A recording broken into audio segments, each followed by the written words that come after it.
latest in strategic affairs, subscribe to our YouTube channel. Click the bell icon for updates.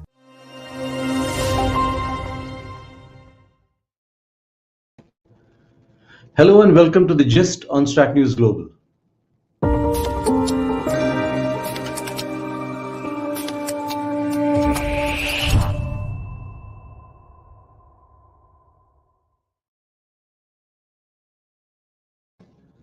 Hi, I'm Surya Gangadharan. Welcome to another edition of the Gist, and our focus this evening is on Pakistan.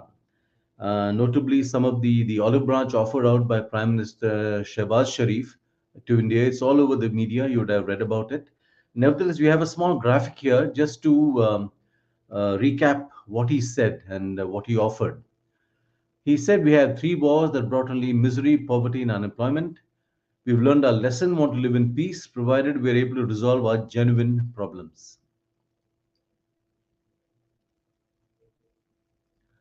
Serious and sincere talks to resolve burning issues like Kashmir, and without restoration of Article 370, talks are not possible.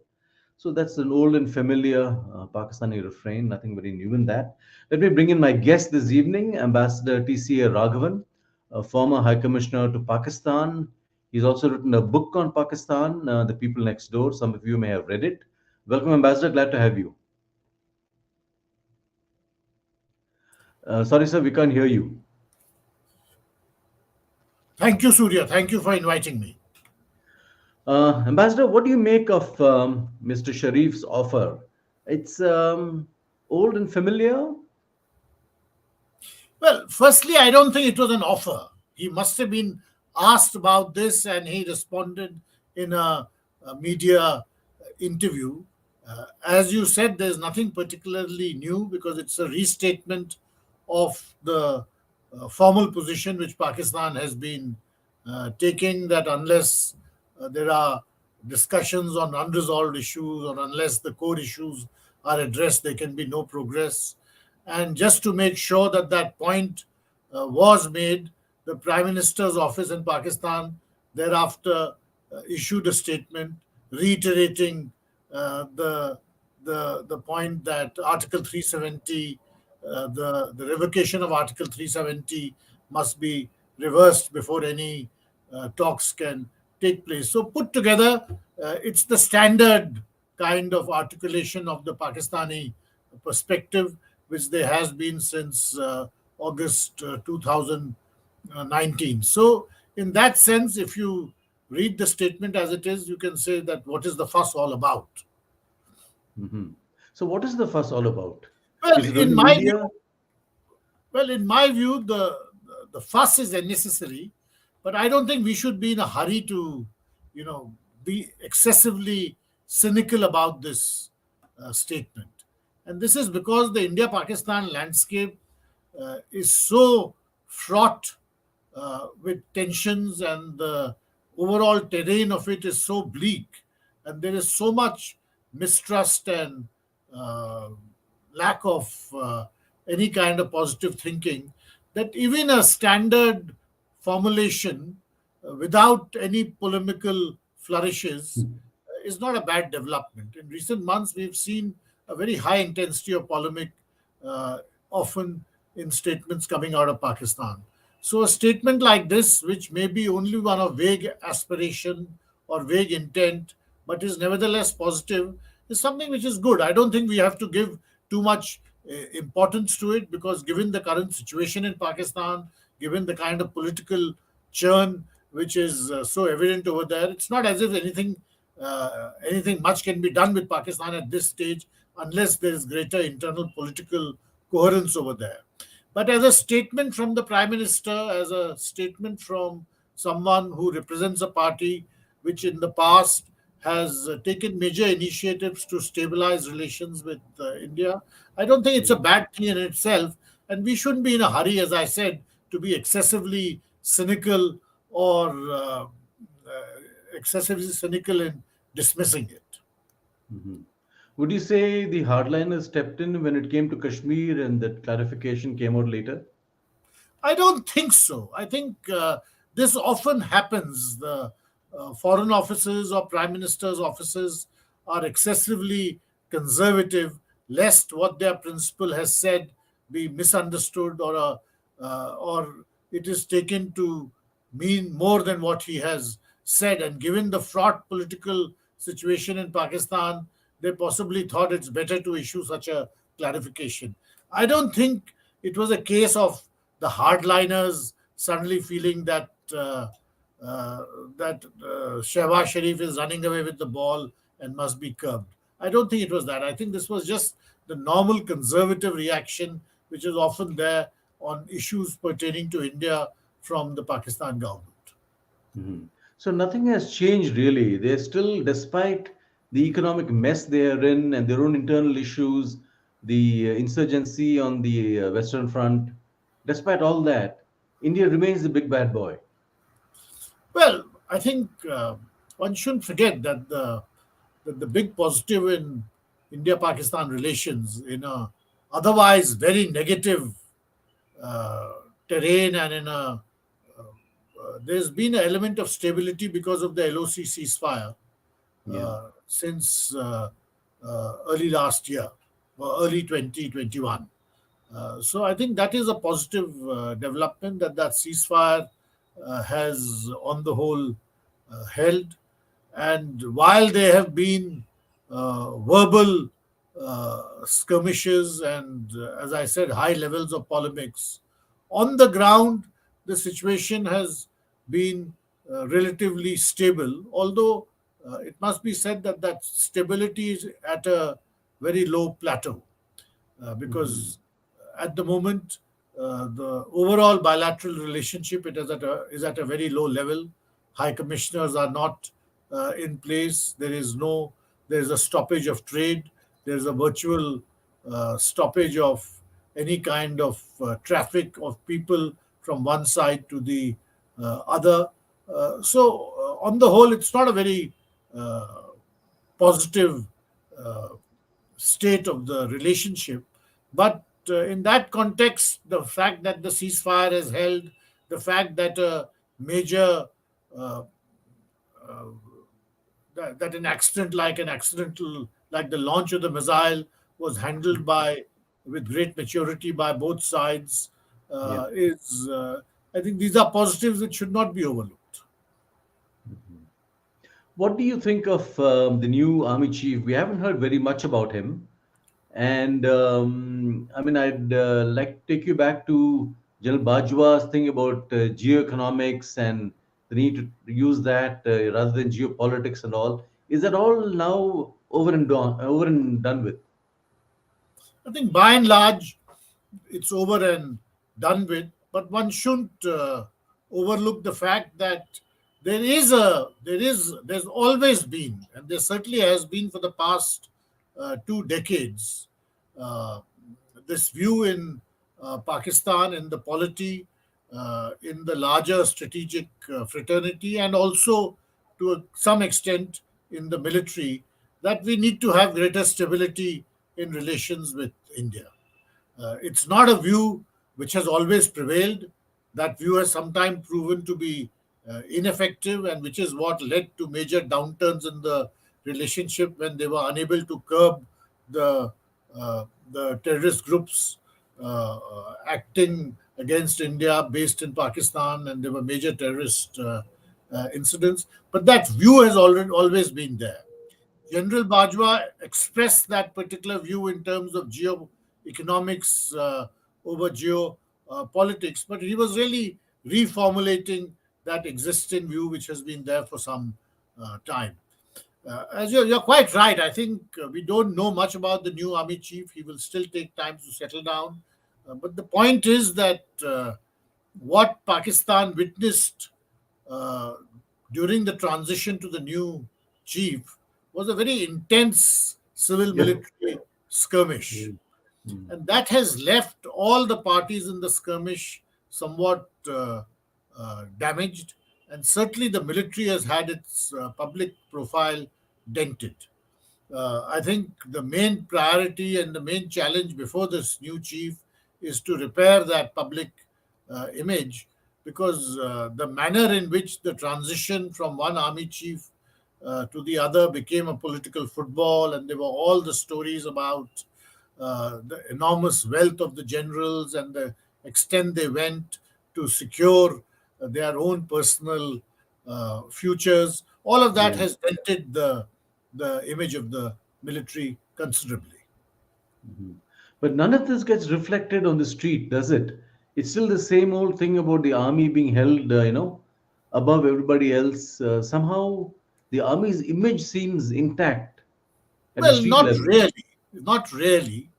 Uh, I would agree. Yes, the army has a certain is on a pedestal all the time in Pakistan. It is seen as the ultimate guardian of the flame, the most important institution in Pakistan. But the past months have seen major polemics being employed against the army, individual general officers being named, being dragged into numerous controversies.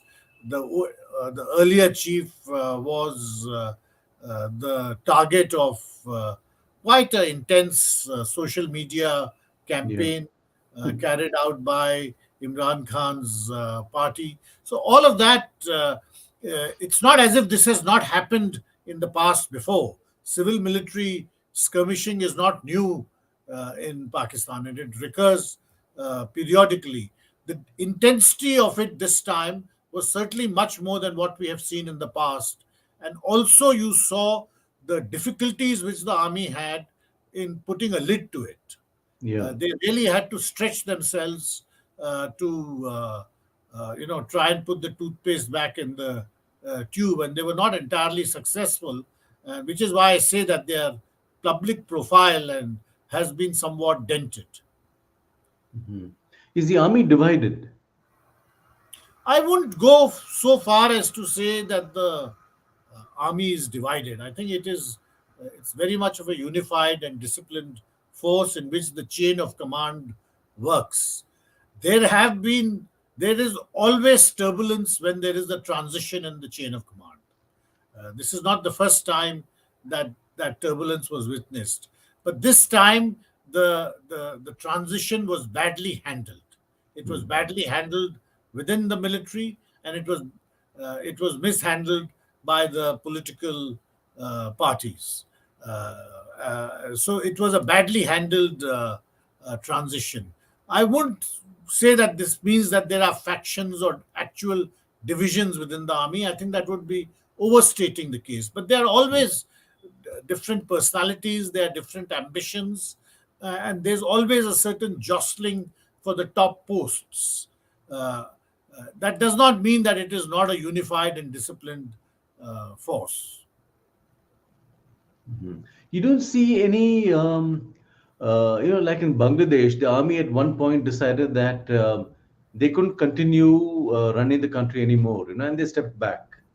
You don't see that in Pakistan, or even a sign of that, any thinking that, that things had to change.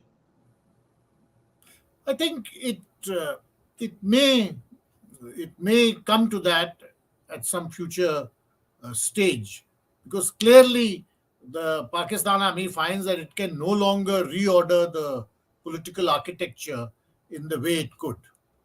Uh, they've had they've always had difficulties with whoever is their chosen favorite to become prime minister. Yeah. But with Imran Khan, the difficulties were of a different magnitude. They found it very difficult to handle. So you may well find that what happened in Bangladesh will play out in Pakistan, but I don't think we are at that stage too.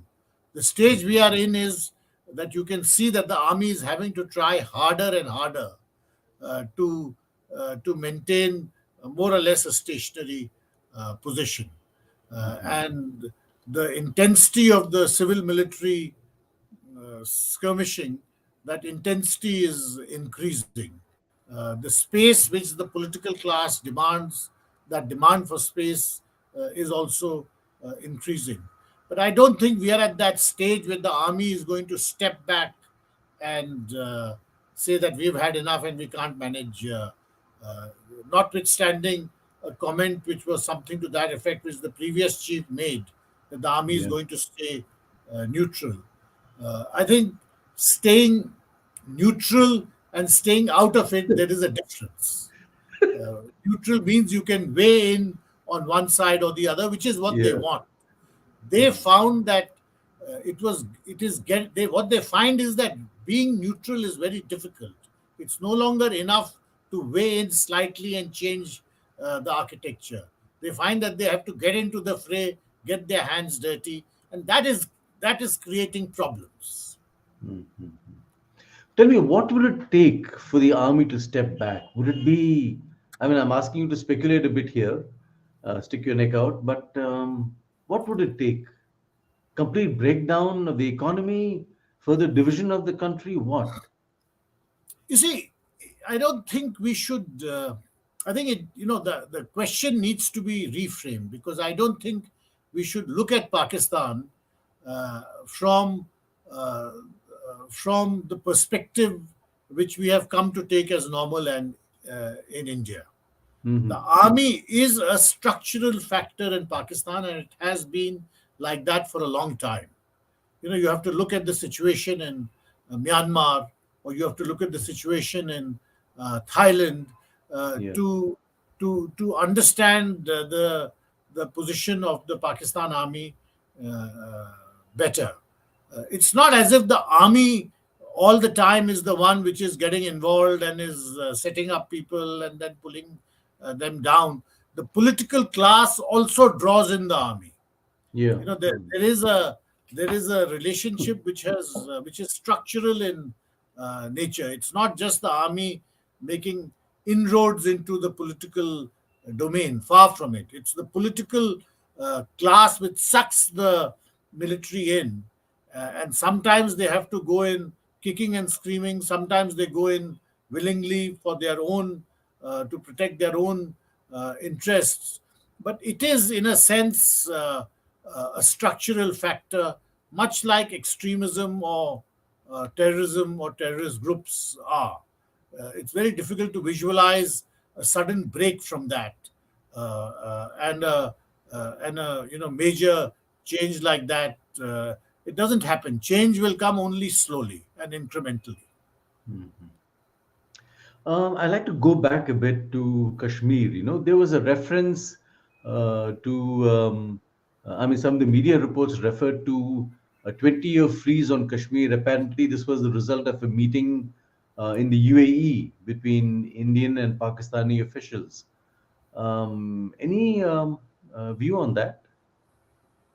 I think those reports about a back channel breakthrough, which would have meant a 20-year freeze on Kashmir and a summit level meeting with the Prime Minister of India visiting Pakistan. I think all of that is a bit far Hmm. fetched, Yeah, and yeah. perhaps some amount of inspired briefing to whoever wrote those stories. I think the fact is that there is a foundational issue in Pakistan, and we tend to overlook the fact that K in Pakistan stands for Kashmir, and it's not easy for them to move away from that position, while Yeah. at the same time recognizing that that position has become untenable, and sticking to that position has caused them enormous harm. But it's very difficult for them to move away from it. So I find these reports somewhat far fetched. Mhm. Um, the is there what's your sense of which way the elections could play out? Given the economic crisis that the country is facing, does it make sense for elections to be held as late as possible? Is there any rethinking you are aware of? Well, at this stage, nothing in Pakistan makes very much sense Hmm. because the economy is very clearly in free fall or in a state of near free fall.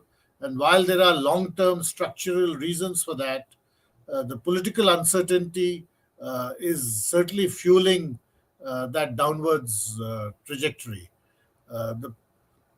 Politically, it's not very clear uh, when there are going to be elections. I think more and more people now seem to be coming around to the view that by uh, trying to push back the date of elections as much as possible, which was the present government's aim, Yeah.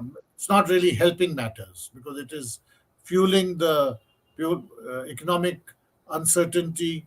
And maybe it's better to have the election and get it done with and over with. Whether that will happen is very difficult to say because there are tactical changes every day. The most recent report is that the legislative assemblies in Punjab and Khyber Pakhtunkhwa stand dissolved, and therefore there have to be elections there. There are other reports that Imran Khan may return to the National Assembly, which he has avoided going to. So it's difficult to make out, but certainly all of this gives the impression of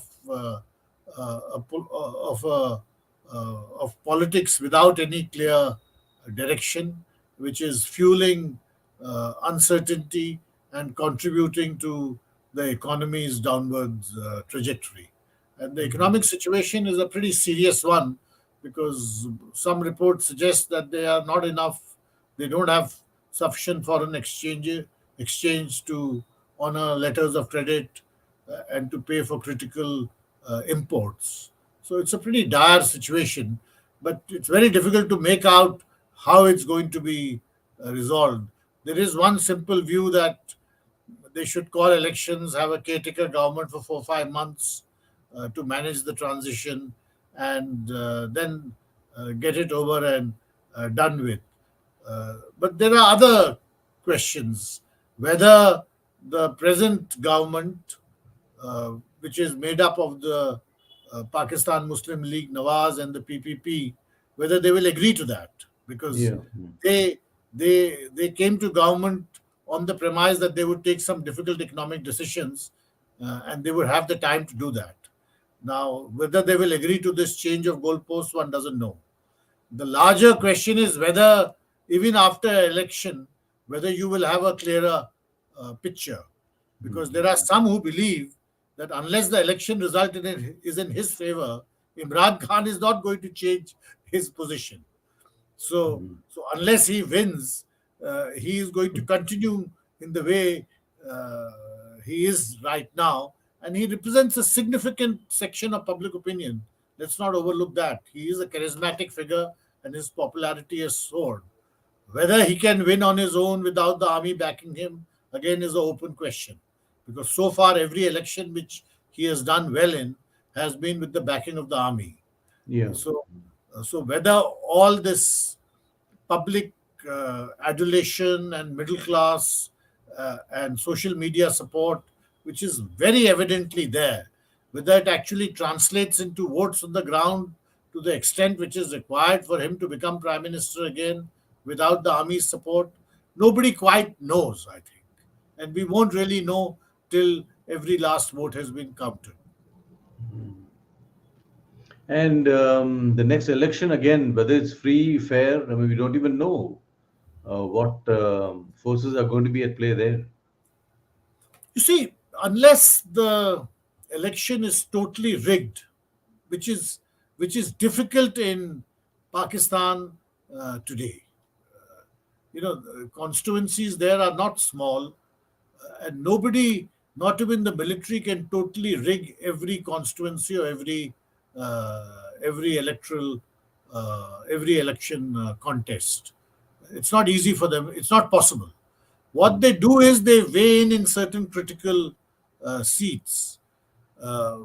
Whether that weighing in is possible in today's context, whether it will make that much of a difference in favor of one or the other parties, all that is up in the air. My sense is that given the scale of the election and given the extent to which public opinion has got politicized in the past few months, it's going to be very difficult to rig it or to rig the verdict.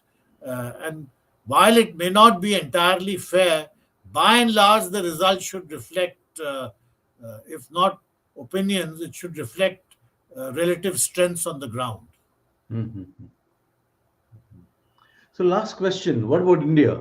What's our game over here? We haven't commented and on Shehbaz Sharif's remarks, and perhaps that's the best way forward.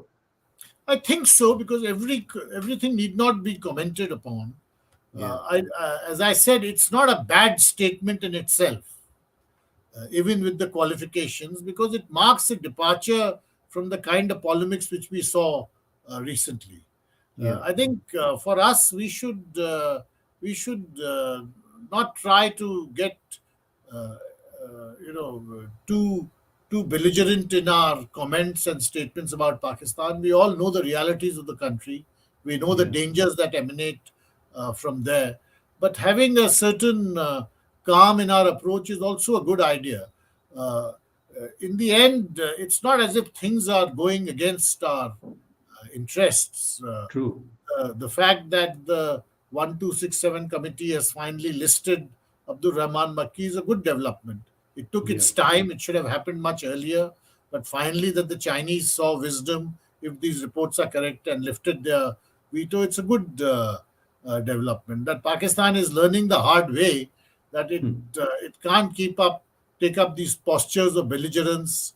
It can't fund terrorist groups and expect to remain unaffected by them domestically. If it learns that the hard way, it's not a bad development as far as we are concerned, because given the state of India-Pakistan relations, given their long and bitter history, things will not change. Things will not change quickly. It will have Yeah. whatever will happen incrementally. So we should also be prepared to play the long game and not jump to conclusions or come up with strong statements every time something happens.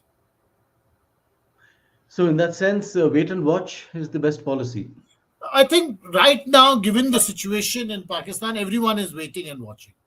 I mean, the Pakistanis complain that even the IMF is waiting and watching instead of releasing them funds. Because apart from doing wait and watch, there's not very much you can do. Yeah, true. True. On that note, Ambassador Raghavan, thank you. Always a pleasure talking to you. Thank you very much for inviting me. Thank you. Thank you, sir. Good night. And for those of you who joined in on this conversation, do subscribe to our YouTube channel, follow us on social media and Instagram. Thank you and good night.